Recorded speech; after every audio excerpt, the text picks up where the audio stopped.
Iglesia Ciudad de Refugio presenta Estudio Bíblico en Casa.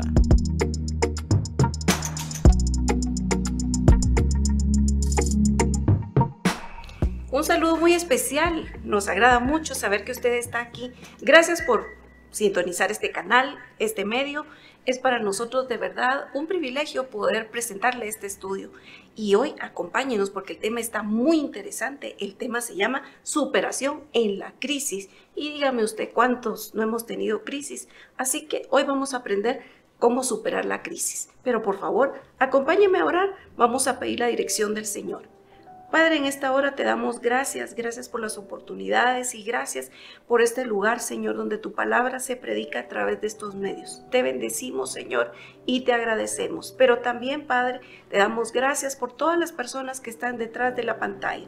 Gracias, Padre, porque ellos tienen hambre de tu palabra, que quieren conocer más de ti, quieren estar cerca de ti, saber qué es lo que tú dices. Y gracias, Padre Celestial, porque tú pones pues los temas, Señor, y el sentir gracias al Espíritu Santo. Así que yo vengo a pedirte que el tema de hoy sea de bendición para todos, que nos enseñe, así como me ha enseñado a mí, Señor, que pueda ser de bendición para todos los que nos ven, los que nos escuchan. Te pido, Padre Celestial, que tú honres la fidelidad, que honres el tiempo que han separado para ti y para meditar en tu palabra. Te agradecemos, Señor, sabiendo que tu palabra no regresa vacía.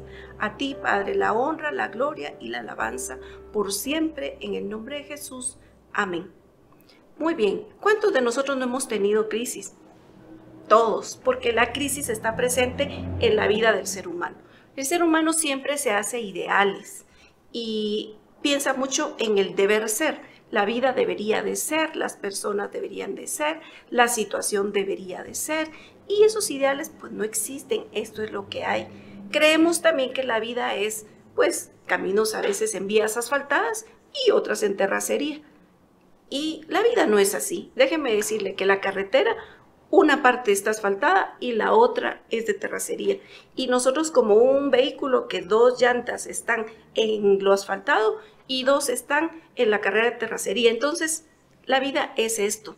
Nosotros siempre hemos tratado de creer que en determinado momento las crisis ya no van a existir. El día que yo tenga este trabajo, ya no voy a tener crisis económicas. El día que mi esposo cambie o mi esposa cambie, ya no van a haber crisis. El día que me cambie de casa, ya no van a haber crisis. Y no es así. Usted se cambia de lugar, pero siempre habrá crisis.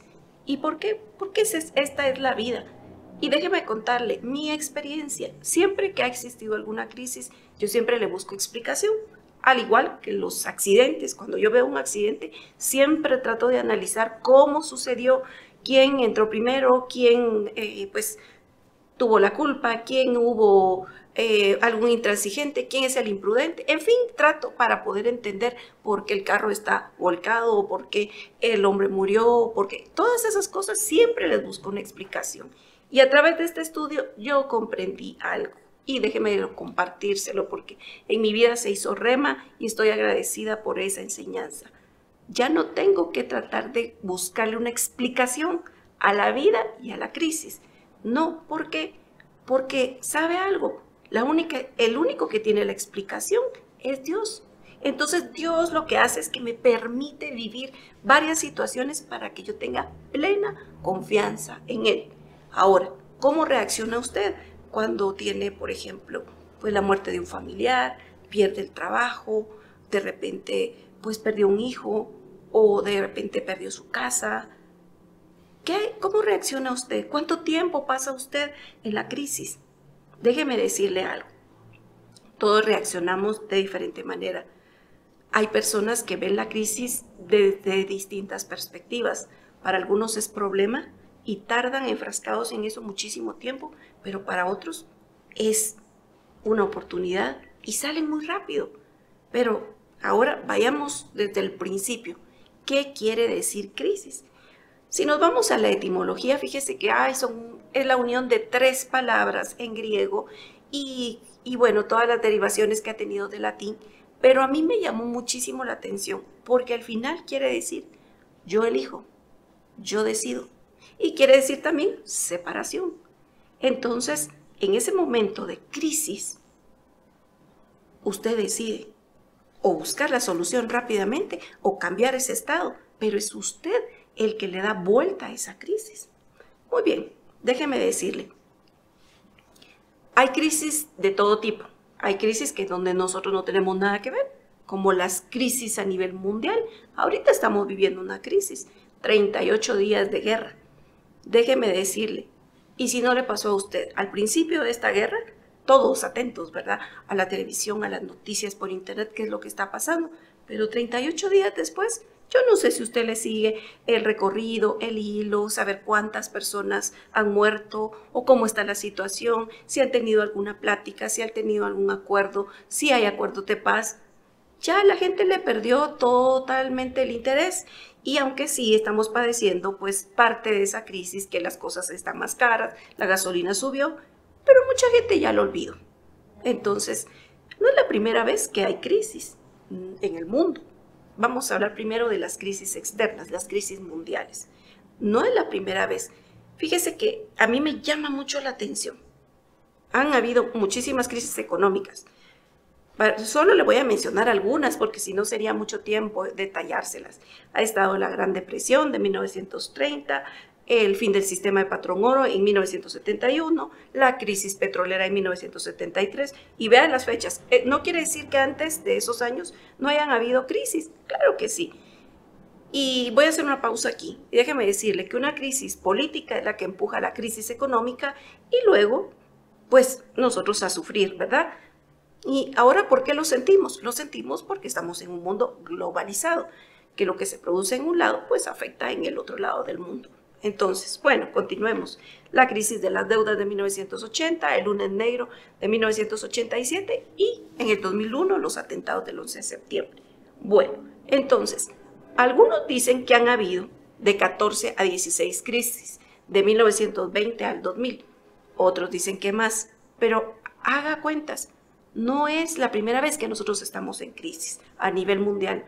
Si usted va a hablar con una persona que tiene, no lo sé, 95 años, y usted le pregunta qué crisis ha vivido, sin duda que le va a enumerar varias crisis en su vida, a nivel mundial.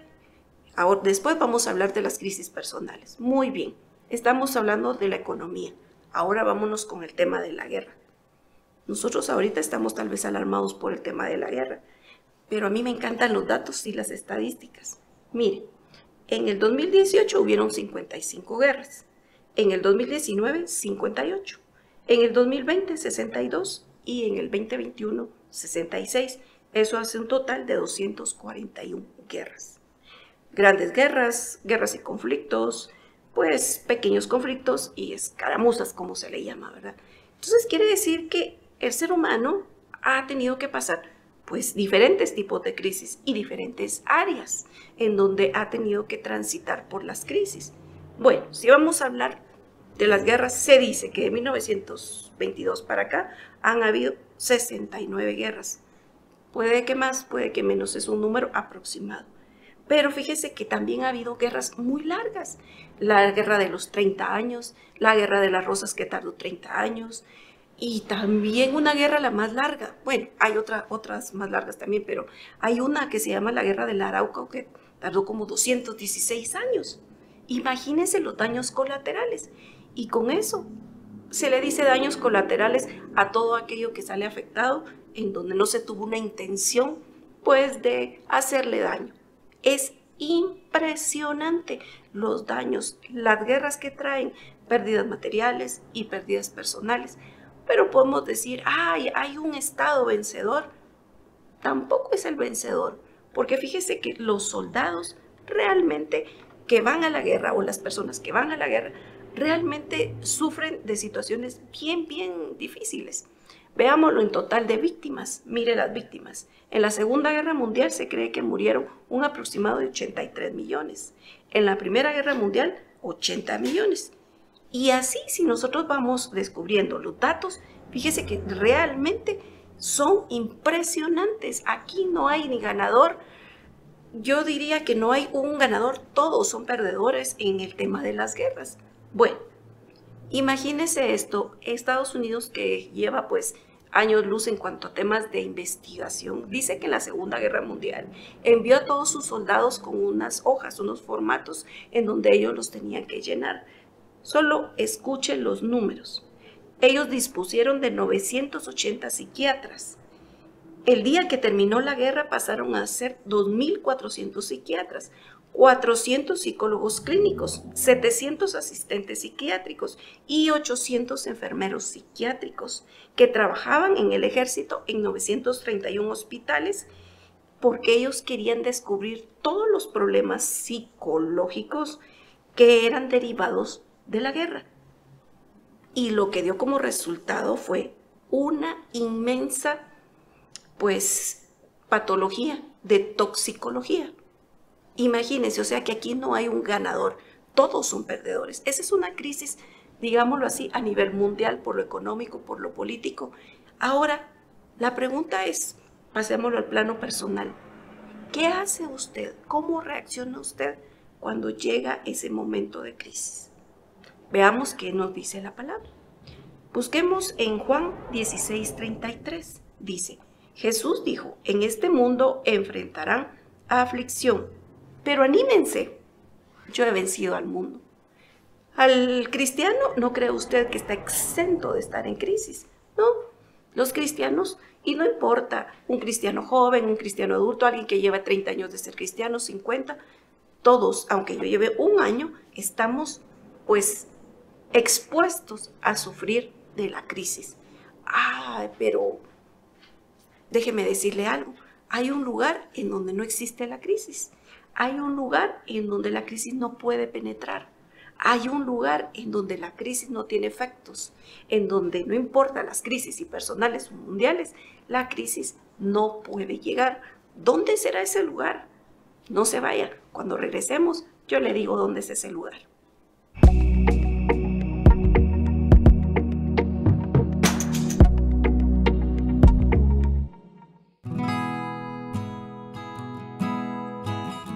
¿Tienes un minuto para hablar con Dios? Él quiere escucharte, pero también hablarte y ayudarte en toda necesidad. Llama al 4172-8205 y alguien te apoyará en consejo y oración a Dios. Línea de Refugio 4172-8205. Disponible las 24 horas.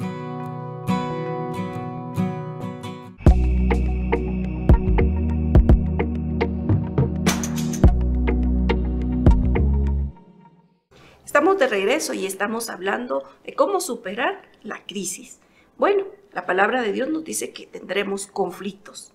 Ahora, ¿qué tipo de conflictos? No sé si le ha pasado, ¿verdad? Que a veces llega un conflicto y detrás toca la puerta. Ni siquiera usted ha terminado de escuchar ese y toca la puerta el segundo y el tercer o la cuarta crisis o la quinta crisis, a veces en lo económico, a veces con la familia, en el trabajo, con los hijos, y pareciera que están ahí formaditos, ¿verdad? Fuera de la puerta de la casa, esperando poder tocar la puerta y entrar.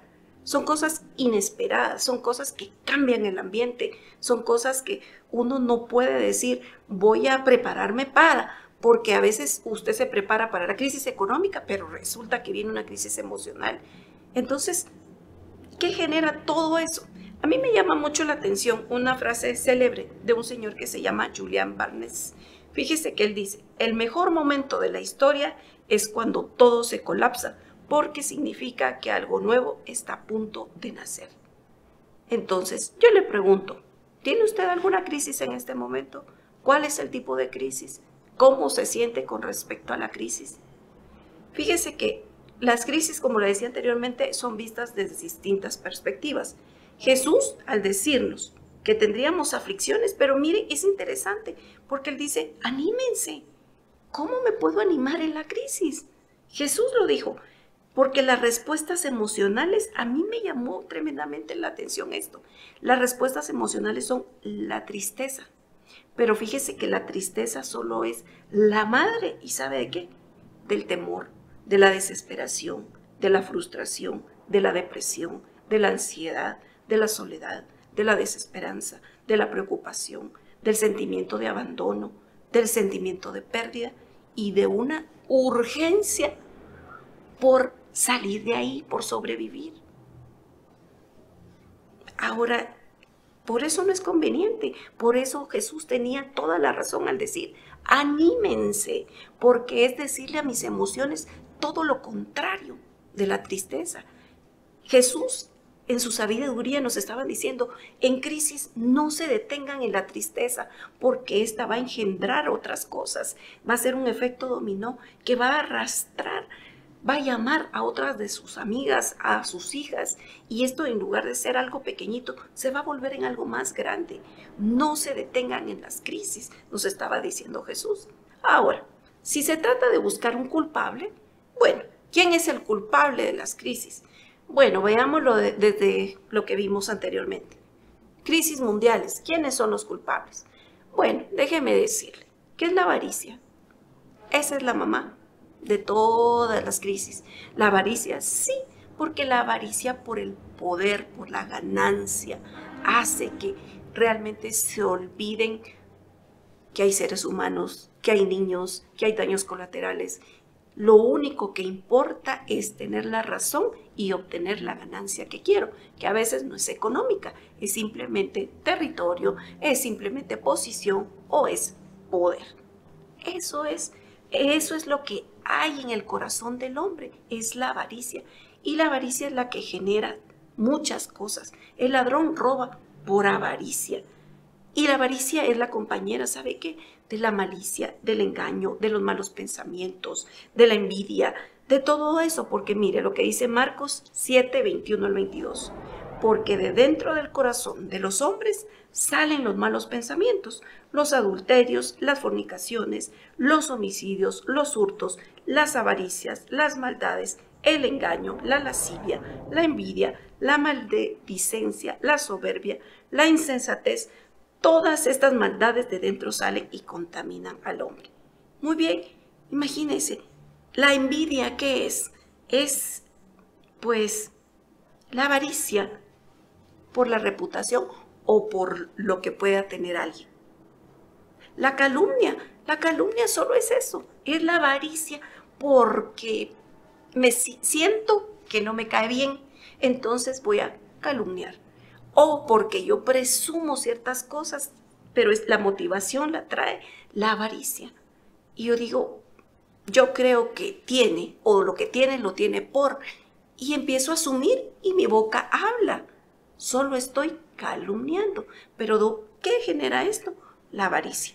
Muy bien, ya lo vimos. ¿Cuál es la culpa, la razón? Nos fuimos a buscar la raíz.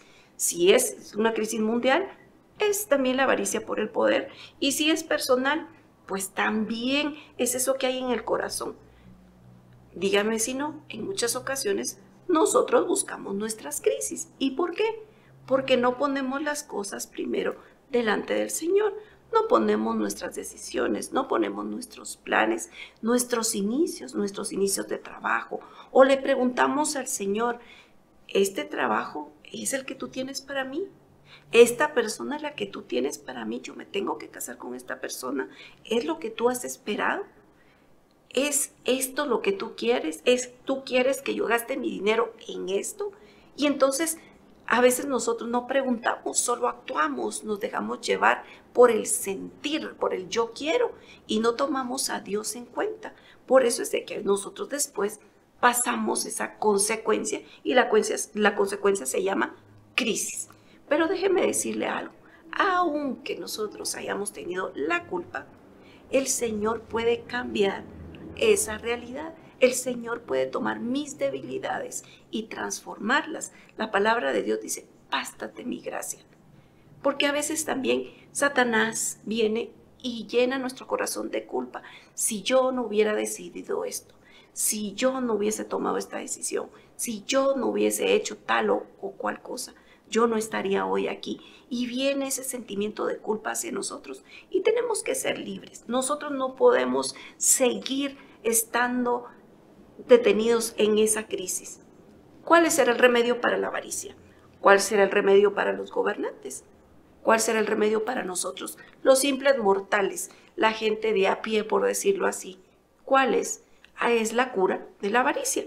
Veamos qué nos dice Lucas 12:15. Dice, y les dijo, Mirad y guardaos de toda avaricia, porque la vida del hombre no consiste en la abundancia de los bienes que posee. ¿Se da cuenta? Nosotros tenemos que evaluarnos. La evaluación a todo el mundo le da miedo. Le da miedo ir al doctor, le da miedo pasar el examen en la escuela, y sentarnos a platicar con nosotros mismos también nos da mucha pena. No nos gusta enfrentarnos con nuestro yo y preguntarle a nuestro mí mismo y decirle a mí mismo, ¿cómo estoy actuando yo en las crisis y qué me está llevando a mí a las crisis? El momento de evaluación y decir, ¿será que yo estoy tomando decisiones por la avaricia?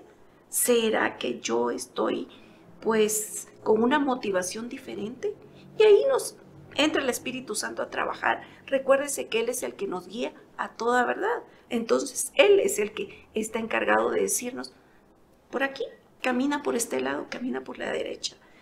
Mire, la palabra de Dios es el mejor manual para que nosotros podamos evitar las crisis y salir de ellas también. El Señor es tan bueno que le pone a uno a escoger. ¿Qué quiere decir crisis? Yo decido, yo elijo. Y Dios le pone a elegir a usted. Bueno, aquí te pongo el bien y el mal. Escoge tú. Pero todavía viene y nos da el chivo y nos sopla en el oído y nos dice, hey, yo te sugiero, escoge el bien. Si tú escoges el bien, pues es el mejor camino, es la mejor salida, escoger el bien. Imagínese, ahora, no veamos todo lo negativo de la crisis, veamos que tiene aspectos positivos. Y usted me dirá, ¿qué de positivo tiene una crisis? Sí, las crisis han impulsado el desarrollo. Las crisis han hecho que el hombre está preparado para eso, para salir de la crisis y para que ponga a funcionar su cabecita. Y esa cabecita ya empieza a maquinar, a proyectar, a unir los puntos. ¿Y sabe qué? Entonces se empieza a generar nuevas ideas, a generar nuevas formas de hacer las cosas. La vida buena, sin crisis, nos lleva a saber algo, a la rutina, a la monotonía. Pero cuando la crisis viene, lo que hace es impulsar la creatividad. Entonces la necesidad dice que es la madre de todos los inventos, ¿verdad? Entonces esa creatividad nos impulsa a crear cosas diferentes, nuevas, a caminar por caminos insondables donde nunca hemos estado. Pero las crisis, si usted las empieza a leer en la Biblia, esas crisis han provocado resultados maravillosos y resultados en donde Dios dice, tú no puedes, pero yo sí puedo. Ahí tú no puedes entrar, ahí nada puede llegar, pero yo sí puedo. Y Él puede intervenir y puede llegar a esos lugares a arreglar la crisis. Muy bien, la crisis sabe que también solo saca a flote lo que usted ha hecho. La crisis le dice a usted si usted ha sido un buen administrador o un mal administrador. Porque la Biblia también nos enseña esos principios de administración, en donde dice, mira a la hormiga, que no tiene jefe, no tiene nadie quien le ordene, pero sin embargo, guarda para el invierno. Y entonces nosotros en la época de crisis solamente sale lo que nosotros hemos hecho. Si hemos guardado un poquitito, ahí va a estar ese poquitito que nos va a ayudar en la crisis. Como dicen, si tenemos un colchoncito por ahí guardado. Ahora, las crisis también buscan en ese momento la culpa. ¿Quién tuvo la culpa?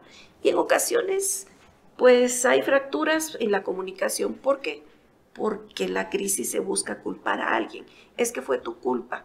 La hija se equivocó, es culpa de la mamá, porque tú te encargaste de educarla. No, la mamá es culpa tuya, porque tú no estás aquí para aconsejar. Y empezamos a buscar, en lugar de convertir esa crisis o esa situación en motivo de oración. Entonces, lo que hace es, usted dirá, bueno, ¿y cuál es lo positivo? Lo positivo es de que en la crisis usted tiene que orar, tiene que buscar al Señor. Así que, bueno, ¿dónde encontramos la solución a la crisis? En la palabra de Dios y en la oración. Y Jesús nos advirtió con respecto a eso. Vea lo que dice Filipenses 4, 6, 7.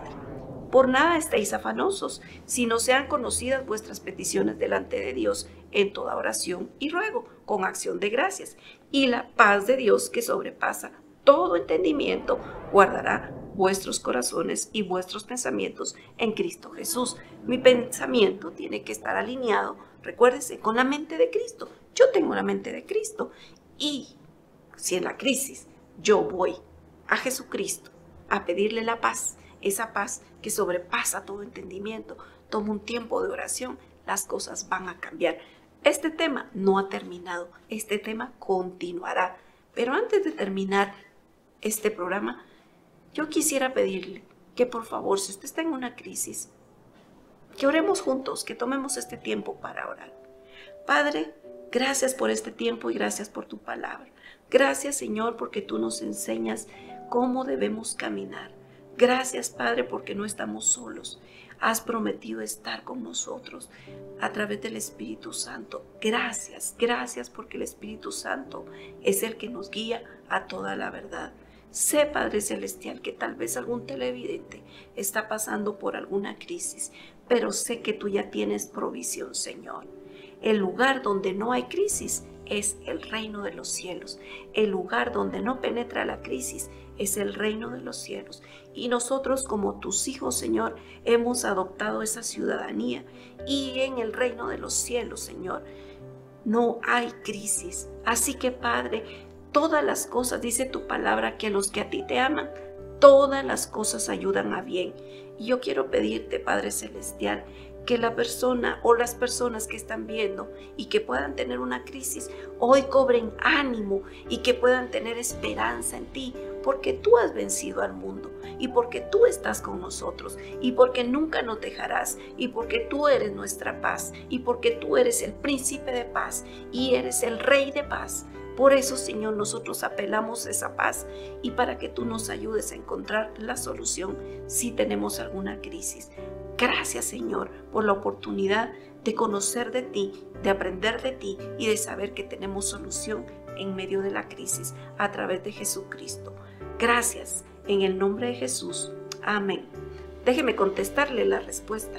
El lugar donde no hay crisis es el reino de los cielos y ahí usted, ciudadano, ríjase por las leyes del reino de los cielos, en donde no hay crisis y las crisis no tienen el impacto que tienen en el mundo normal, natural y terrenal. Nos vemos la próxima semana. Iglesia Ciudad de Refugio presentó Estudio Bíblico en Casa. Le esperamos en una próxima oportunidad.